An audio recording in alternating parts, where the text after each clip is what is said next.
It is another What's for Dinner Wednesday, and I am back with 11 must-try, have-to-have, delicious dinners.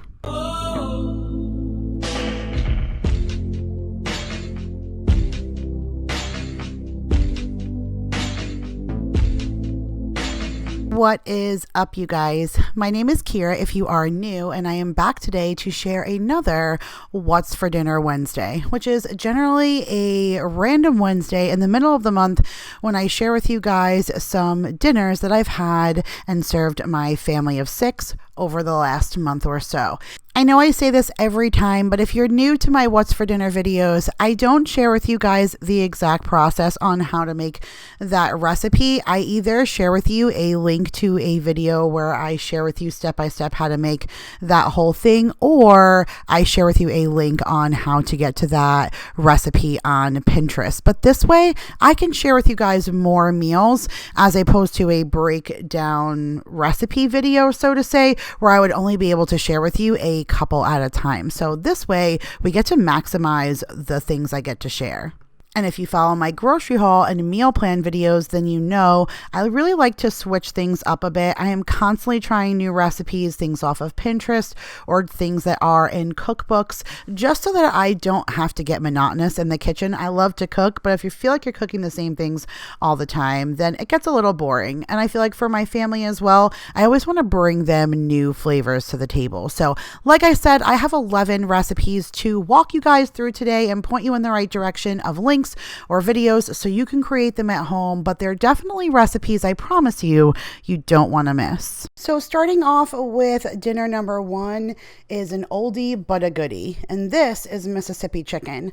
Now I have an entire cooking video dedicated just to making this recipe, and it's actually considered an under $10 budget-friendly meal. So if you're looking for something new that you haven't tried before, I highly suggest Mississippi chicken, and you actually can do this in roast form also, which a lot of people do, but I just have a tendency to lean towards the chicken portion of this because I love dark meat, and you're specifically supposed to use chicken thighs for this. And I just braise the chicken thighs in really hot scorching oil, and then I throw it into a crock pot with a half a stick of butter, 1 package of brown gravy mix, 1 package of ranch mix, and then some pepperoncinis and a little bit of the juice. Let it cook for 4 hours on low, and you simply have the most delicious meal. I love the gravy that it makes between the brown gravy, the butter, the ranch mix, a little bit of pepperoncini juice, and that goes perfect over mashed potatoes. So again, if you have not tried this, I highly recommend this recipe. It is definitely one of our faves. So for our second dinner, this is definitely another favorite in our house and one that I've been making for probably almost a decade, and we love it so much that I put it in my cookbook. So if you didn't know, I actually have 2 cookbooks out, one that I wrote quite some time back with Vanessa over at Lemonade Mom and Nicole Burgess, and then Vanessa and I just put out a second one, and both of them are available on Amazon and listed in the description box below always. So you guys, if you want to check them out, you can go ahead and head over there. But this is my chicken roll-up, which is just essentially like a grilled chicken burrito, and they are just so good. I do have an entire cooking video sharing with you guys on how to make this, so I'll link that for you as well. And I always love to just serve it with a little bit of nacho chips. I add a little bit of salsa, some sour cream, some green onion. It's definitely one of our favorite Tex-Mex meals and something we frequent on a Taco Tuesday, but it is definitely something different if you're looking to switch up your normal taco night to do this grilled like chicken style burrito. It is absolutely delicious, and like I said, make sure to check out the full video, or of course you can just go and head on over and pick up our cookbook. Now for dinner number 3, if it sounds like another shameless plug, well, it is, because here's another recipe of a dinner that I have in my first cookbook with the girls, and this is chicken marsala. This is probably one of my favorite go-to Italian, so to say, recipes that I make here at home because I'm a mushroom lover. My family, not too big on mushrooms, but they will for this recipe. So I usually take advantage of it whenever I can, and I'm in the mood for mushrooms, or I see a good set of mushrooms out when I'm shopping shopping to make this recipe. I had intended on actually making chicken marsala in stuffed shells, but this is one of those recipes that got pushed off during the winter storm, and we just ended up making plain old regular chicken marsala because I didn't have the water to go ahead and boil the shells. But again, another recipe that's inside of the cookbook. I do have an entire cooking video for that one as well, so I'll link it. It is super easy, but when I tell you, spot on for an Italian restaurant. And I just went ahead and served it with that sweet kale salad. That is one of my favorites. There's some homemade croutons on there, ones that I actually didn't burn, so kudos to me. But this is definitely, like I said, one of my favorite meals. Just a nice piece of chicken with a salad on the side and all of that mushroom flavor. Definitely a go-to. So if you like chicken marsala and you're looking for a good recipe, I got the video and the recipe in the cookbook for you. So here we are at dinner number 4, and this is just another one of those super simple meals.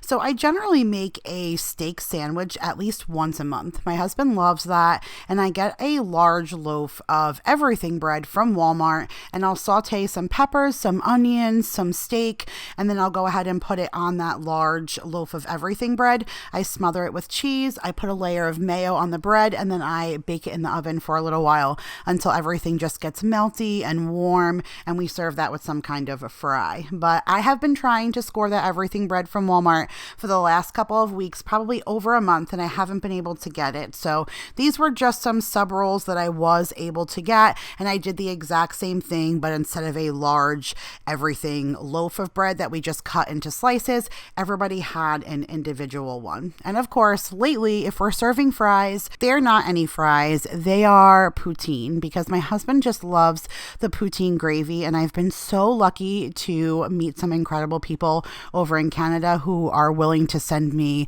the authentic poutine gravy mix. And then I've been finding cheese curd at Target, and so just put those things together, the like really authentic poutine gravy with these cheese curds just over some fries. My husband is over the moon, and I feel like it just brings us back to when we were able to go to Canada, when we were able to visit Vermont and we had poutine. Like, it is just something that's nostalgic to both of us, and I love seeing us both reminisce over the delicious flavors. It goes so well next to like that Philly cheesesteak style sandwich. So definitely another favorite in our house and a staple for once a month. Now for dinner number 5, I don't have a recipe video to share with you guys, but I will, because I'm definitely going to film this. For now, I'll just give you the link.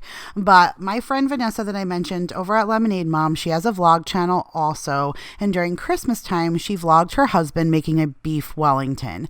And again, beef Wellington has a little bit of that mushroom, almost pate, baked into it. And ever since that time, my mouth was just watering for the idea of having beef Wellington, and it was something I had never had before. But that is a dish that can get quite costly because the meat that you use is a pricey piece of meat. So I wanted to see if my family would like it first before I made it, and then I figured maybe for Easter I would get the really expensive piece of meat and like jazz up our dinner. So this was little mini beef Wellingtons that you made with ground beef. So you made like an onion, a garlic, and a mushroom mixture, and you smeared it on the bottom of these little pieces of puff pastry, and then you had seasoned almost burger patties that you put on top, and then you loaded a bunch of cheese, and then you folded the puff pastry over and then made almost like these covered burger balls, and you just put a little X on the top to vent them and then baked them in the oven. And holy stinking cow, you guys, these were so incredible. You like cut open these little puff pastries, and it was almost like a mini pot pie, but with this delicious flavor on the inside. I am really excited, and I think I am going to make a full beef Wellington for Easter, so stay tuned for that. I am super excited, but I just went ahead and served that with salad because that was super heavy as it was. But holy cow, you guys, so good. And I got the recipe off of Pinterest, so I'll make sure that that is in the description box if you guys want to go over and check it out. But it was seriously one of the best meals that we had all month. I can't wait to film it for you, and I can't wait to share with you guys what the actual beef Wellington comes out to be like, because if it's anything like these, I'm all for it. So for dinner number 6, this is definitely more like a flashback to my childhood and a dinner I always used to eat as a kid. For whatever reason, my mom always served shake and bake pork chops with some kind of buttered noodle, carrots, and applesauce. It was something we had so often that I actually grew up not really loving shake and bake anymore. And I usually try and switch up how I do my pork chops. But my husband grew up with the same recipe being served to him. So every once in a while, it's kind of nice to do a throwback, especially if it's something that we're not having often. So I got great pork chops from Sam's Club. I just went ahead and used the regular pork shake and bake and baked them in the oven. I have some penne noodles that I cooked, and I just added some salt and butter and a little dash of Parmesan cheese. And those are honey glazed carrots. So I do a little bit of butter, some honey, and some brown sugar in the carrots, and then some applesauce. Definitely, like I said, a super simple dinner, but it definitely gave me that warm and cozy feel. And it just reminded me of childhood and something that I know my mama would serve on any given night. Now for dinner number 7, this is another one of those recipes that I don't have a cooking video for. I just have a Pinterest link, but I will, because this chicken was so good that I think the person who loved it the most was Maya. Maya said, "Mom, I like everything else on my plate, but that chicken thingy, whatever that was, I want more of it." And it's simple, you guys. I took chicken cutlets and thin sliced them into tender sizes. I rolled them in brown sugar. Then I covered it in bacon and I baked it in the oven. And when it came out, I gave it a little brush of barbecue sauce. Now, you're not even supposed to use barbecue sauce. The recipe doesn't call for it, but I love the barbecue sauce from Trader Joe's. In my new cookbook, I actually use it for a bacon wrapped recipe because it just complements the flavor of bacon so well. And so I just thought it would be great. And I went ahead and coated it. And holy cow, you guys, everybody was just over the moon about it. And it's something that I will put into my regular rotation. I did go ahead and make some tater tots on the side. I always feel like tater tots go really good with something that is served with barbecue sauce, like a pulled pork or something. And then that is that Mediterranean salad that I got from Trader Joe's, which had like toasted chickpeas and a fantastic dressing. So this was like an out of the park dinner for me. The chicken with the salad and the tater tots. I think I could have eaten probably 4 or 5 pieces of that chicken. Like, I know for next time to double the recipe because it was just, you guys, so good. Now for dinner number 8, I had to make up for last what's for dinner because I did not show you guys a steak and eggs. And I was kind of making a habit of sharing with you guys a steak and eggs plate at least once in a what's for dinner once a month. So here we are back at the steak and eggs. Now that steak looks a little dark, but I am one for like flash crispy on the outside, but more of a medium to mid rare on the inside. I love that. They actually call it black and blue. When I worked in the restaurant, that meant like black on the outside, like charred on the grill, but blue on the inside for, like not necessarily cooked. I definitely like it a little bit more cooked than I did when I was younger, but needless to say, this is a nice, delicious piece of steak. I don't know if I got this at Sam's or at Costco, but I had a nice couple of patties of steak and we threw them on the grill and they just came out fantastic. I served it with mashed potatoes. That's the package of Mexican street corn that I got from Trader Joe's. And then I just cooked up one over easy egg and threw that over my steak because I absolutely love taking my steak and running it in the yolk. Comment down below and let me know if you are a yolk person. I know some are like absolutely no yolk, and then other people are like, yes, the yolk please. And I happen to be one of the yolk lovers, and so dragging my steak inside of that yolk is just like to die for. But that Mexican street corn, that was the first time I think I had it from Trader Joe's, and it was super good. I really liked it. And of course I just put a little bit of sour cream and salt and pepper on top of my mashed potatoes. But like I said, gotta have somewhat of a steak and eggs in my what's for dinner because that's probably one of my all-time favorite meals.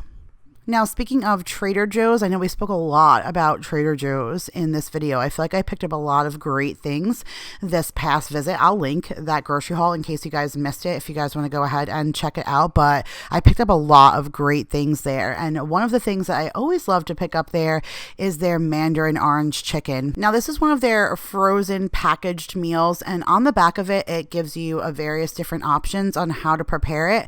And I bought 2 bags. And so I always cook it on the stove, but just to make my life easier, I wanted to see what it would be like to cook it in the oven. So it gives you a conventional oven option, which I tried for 1 bag, and then the other bag I did the way that I normally love, and I ended up taking the ones out of the oven and doing it the way that I do it because it's just a no-brainer. So I absolutely love to put it on a frying pan with a little bit of sesame oil and a little bit of olive oil, and then just sauteing them until they're crispy. They're already cooked, so as long as they're defrosted, you're basically just sauteing them to get that really good crisp, and it is absolutely fantastic that way. And like I said, I tried the oven way, and it just doesn't hold a candle to the flavor that the sesame oil gives, and the way that the pan just kind of crisps it up and makes it this amazing vessel to hold that really delicious Mandarin orange sauce that it comes with. Now, alongside of that, I went ahead and made my pork fried rice.